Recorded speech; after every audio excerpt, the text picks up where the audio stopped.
America అధ్యక్షుడు Donald Trump నుంచి ఎన్ని బెదిరింపులు వచ్చినా భారత రిఫైనరీలకు రష్యా చమురు సరఫరాను కొనసాగిస్తోంది.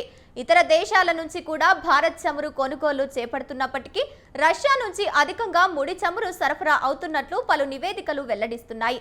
అంతర్జాతీయ వాణిజ్య అనలిటిక్స్ సంస్థ కెంప్లేరు విడుదల చేసిన నివేదిక ప్రకారం సెప్టెంబర్లో 34% ముడి చమురును మాస్కోనే భారత్కు సరఫరా చేసింది. గత నెలలో మాస్కో నుంచి భారత్ సగటున రోజుకు 45 లక్షల బ్యారెళ్ల చమురును కొనుగోలు చేసింది. అయితే అంతకు ముందు నెలతో పోలిస్తే ఈ కొనుగోళ్లలో 10% వాటా తగ్గినట్టు నివేదికలు తెలిపాయి.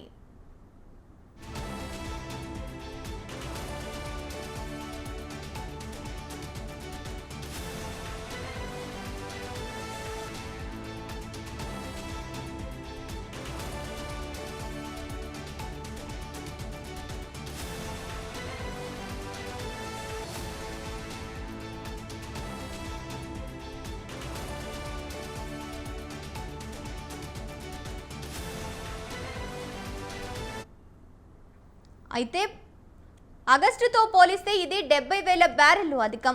అయితే గతేడాది సెప్టెంబర్తో చూస్తే పెద్దగా మార్పు లేదు.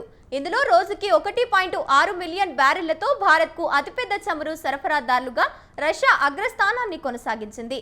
ఈ ఏడాది మొదటి 8 నెలల్లో రష్యా నుంచి సగటు దిగుమతులతో చూస్తే మాత్రం సెప్టెంబర్లో రోజుకు 180,000 బ్యారెళ్లు తక్కువగా నమోదయ్యాయని అంతర్జాతీయ వాణిజ్య అనలిటిక్స్ సంస్థ కెంప్లేరు గణాంకాలు స్పష్టం చేశాయి. ఈ దిగుమతులు తగ్గుదలకు మార్కెట్ డైనమిక్స్ కారణమని, అమెరికా బెదిరింపులు దీనికి ఎటువంటి సంబంధం లేదని అంతర్జాతీయ వాణిజ్య అనలిటిక్స్ సంస్థ కెంప్లేరు గణాంకాలు స్పష్టం చేశాయి.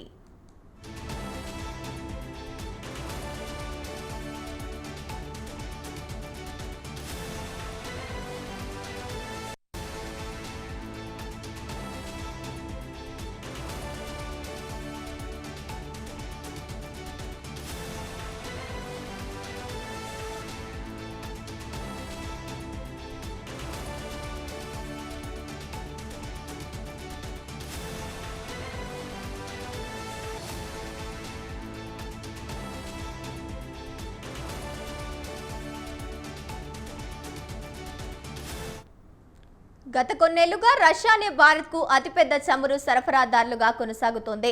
ఇటీవలే ట్రంప్ బెదిరింపులకు పాల్పడినప్పటికీ జూలై 3.6 బిలియన్ డాలర్ల విలువైన చమురు మనకు విక్రయించింది.